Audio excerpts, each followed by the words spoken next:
द्वादश्यां निराहार सम्भ्यार्च्य जनार्दनम् स्नातुं नन्दस्तु कालिन्द्या द्वादश्यां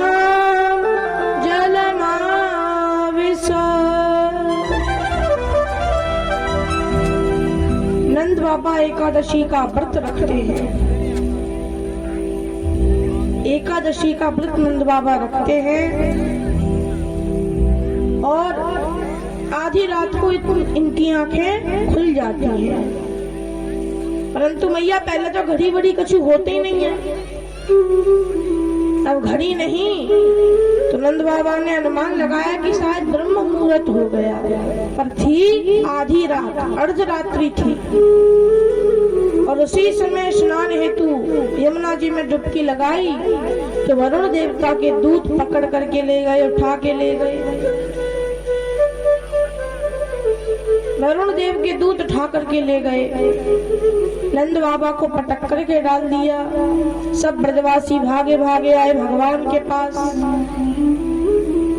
तो भगवान ने यमुना में डुबकी लगाई, वरुण देव के पास आए तो वरुण देव ने प्रणाम किया, दंडवत किया, साष्टांग किया। बोले प्रभु आपने यहाँ आ जाकर के अपने इस भक्त के ऊपर बड़ा अनुग्रह किया है। भगवान बोले एक और तो हमारे पांच छीट और दूसरी और हमारे पिताजी को बंदी बना के डाल दिया। ये भी कोई बात रही। तो वरुण देवता बोले ये आपके पिताजी हैं? भगवान बोले हाँ ये मेरे ही पिताजी हैं। तो वरुण देवता बोले प्रभु हमें क्षमा कर देना, यदि मुझे पता होता ना कि ये आपके पिताजी हैं तो मैं अपने मूर्ख दूतों को जो आपके पिताजी को पकड़ लाए इन्हें तभी मार डालता। पर प्रभु ये मूर्ख हैं, इन्हें क्षमा कीजिए। नंद बाबा को लौटाया, भगवान लौटा करके ले आए। नंद बाबा ने सारी कहानी ब्रजवासियों को बताई तो ब्रजवासी बोले कन्हैया तू तो भगवान है, तू भगवान है। तो कन्हैया बोले अरे मैं कोई भगवान नहीं हूँ। पर ब्रजवासी नहीं मान रहे। तो भगवान बोले कि चलो ठीक है मान लो मैं कि मैं भगवान हूँ। अगर मैं भगवान हूँ तो बताओ तुम मुझसे क्या मांगोगे? तो ब्रजवासी बोले एक बार अपने बैकुंठ के दर्शन करा दे। यदि तू भगवान है तो अपने बैकुंठ के दर्शन हमें करा दे, बड़ी इच्छा है तेरे बैकुंठ को देखने की।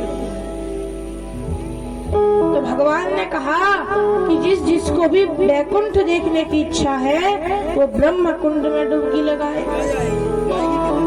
सबने डुबकी लगाई और सब एक एक करके पहुंच गए बैकुंठ। सब वहां भगवान की स्तुति कर रहे थे। एक पार्षद से एक ब्रजवासी ने कहा भैया राम राम। तो पार्षद ने इशारा किया मौनमास्तम। पार्षद ने इशारा किया। तब एक ब्रजवासी बोला कि भैया जैसी जहाँ की भाषा एक जैसी ना हो सब जगह की। अब कहीं कछु और चलत कहीं कछु और चलत। हो सकता है यहाँ राम राम नहीं चलती हो, कहीं राम राम चलती, कहीं राधे राधे चलती, कहीं बम भोले चलती, तो कोई ऐसा होता हाय बाय चलती। जैसा देश होता है वैसी परंपरा होती है। तो ब्रजवासी बोले यहाँ की भी कुछ अलग परंपरा होगी। चलो देखें कोई एक आध अपने इलाके को मिल जाए। तो ब्रजवासी ढूंढने लगे, अपने इलाके को ना मिला पर चार हाथ वाले दिखने लगे। ब्रजवासी बोले देखो भैया गजब है, हमारे दो हाथ हो इनके 4 हाथ। और आगे चले तो ब्रह्मा जी के दर्शन हुए। तो बोले कि देखो अब तक तो 4 हाथ वाले दिख रहे और अब जो 4 मुख वाले भी दिखने लगे। तो 4-4 मोहरे वाले भगवान शिव के दर्शन हुए तो बोले लो 5 मोहरे वाले, एक से एक बढ़ करके। अब यहाँ तो अपने इलाके का कोई नहीं मिलता, तो मन ही मन भगवान से प्रार्थना की कि कन्हैया हमें तो तू अपने वृंदावन ही लौटा ले, यहाँ हमारी कोई बात ही नहीं समझ रहा, हम किससे बात करें। तो सब ब्रजवासी लौटाए, भगवान ने सबको लौटा दिया। भगवान ने पूछा बताओ कैसा लगा वैकुंठ। तो ब्रजवासी बोले कन्हैया तेरा वैकुंठ तो बड़ा अच्छा है, पर एक बात कहे तू बुरा मत मानियो। बोले क्या? कन्हैया वो बात ये है तेरा वैकुंठ तो अच्छा है, पर उससे भी लाख गुना अच्छा हमारा ये वृंदावन है। अब मैया सत्य में वह सुख वैकुंठ में भी स्वर्ग में भी नहीं है जो सुख हमारे वृंदावन धाम में है। वृंदावन में कितनी भगवान की भक्ति है, अभी भी कलयुग में भी। अच्छा ये बताओ आप में से कौन कौन वृंदावन गया है, जरा हाथ उठाओ, कौन कौन गया है? आधे लोग तो गए हैं। तो आपने वहाँ एक चीज देखी होगी कि जब भी टेम्पू वाला चलते रहते हैं, वाले टेम्पू वाले जब वो साइड मांगने के लिए कहते हैं तो क्या कहते हैं मैया? राधे कहते हैं। ये नहीं कहते कि भैया हट जाओ, क्या कहते हैं? राधे।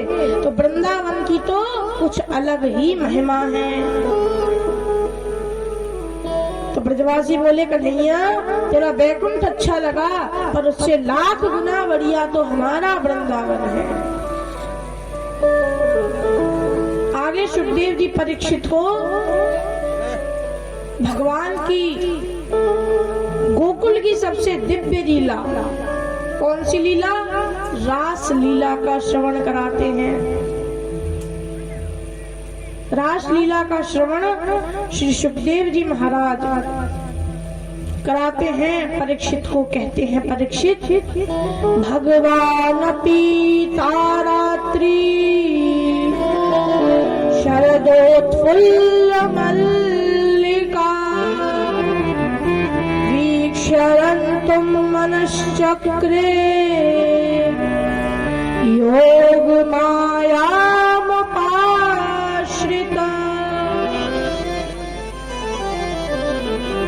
सुखदेव जी बोले परीक्षित भगवान ने वेणु गीत के माध्यम से जो शरद पूर्णिमा की रात्रि को रास लीला का संदेश दिया था, आज वो शरद पूर्णिमा की रात्रि आई है।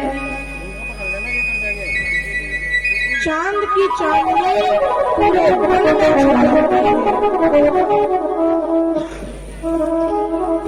पूरे वन में छाई हुई है, और उसी अवसर पर भगवान वन में आए, जंगल में आए, और जंगल में आकर के भगवान ने अपने कमर में बंधी हुई बंसी को निकाला और अपने अधर पर रखकर उस बंसी को बजाने लगे। आज भगवान की बंसी बजी, और ऐसी बजी कि ये जो बंसी बजी वो किसे सुनाई दी? केवल गोपियों को ही सुनाई दी। और मैया ये गोपियां कौन है? गोपियां कोई स्त्री नहीं है। गोपियां कौन है? जिसने इंद्रियों पर विजय प्राप्त कर ली वही गोपी है। जो परमात्मा का हो गया वही गोपी है। एक स्त्री का नाम गोपी नहीं है। पुरुष भी गोपी है, लेकिन वो पुरुष जो परमात्मा का हो गया वो गोपी है। इसलिए भगवान के पागल बन जाओ, क्योंकि दुनिया का पागल बनने से कोई फायदा नहीं पड़ता। असली पागल तो वो है जो भगवान का पागल बन गया।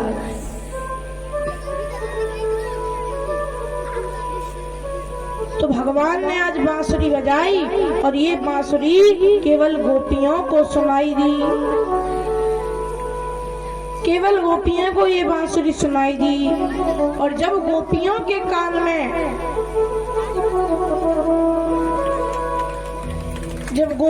कान में इस बांसुरी की धुन गई तो जो गोपी जिस कार्य को कर रही थी उसे वहीं पर छोड़ करके भगवान से मिलने के लिए चल दी। सुखदेव जी वर्णन करते हैं, परीक्षित दुहंत्यो भयायु काश्चित। जो गोपी दूध दुह रही थी वह दूध दुहना छोड़ करके चल दी।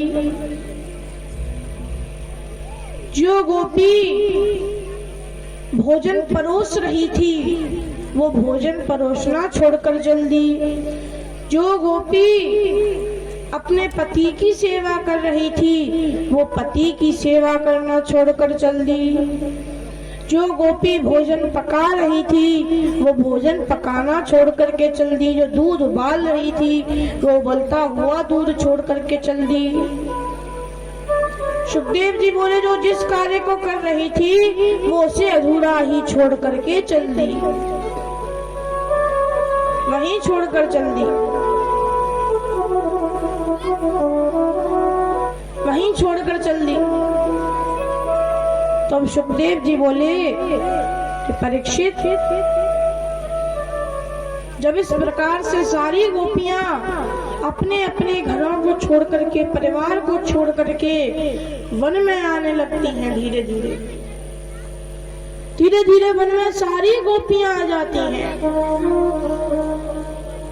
गोपियां आती हैं तो भगवान भी स्वागत करते हैं, कहते हैं गोपियां स्वागतम वो महाभागा प्रियम किम करवाणि वा।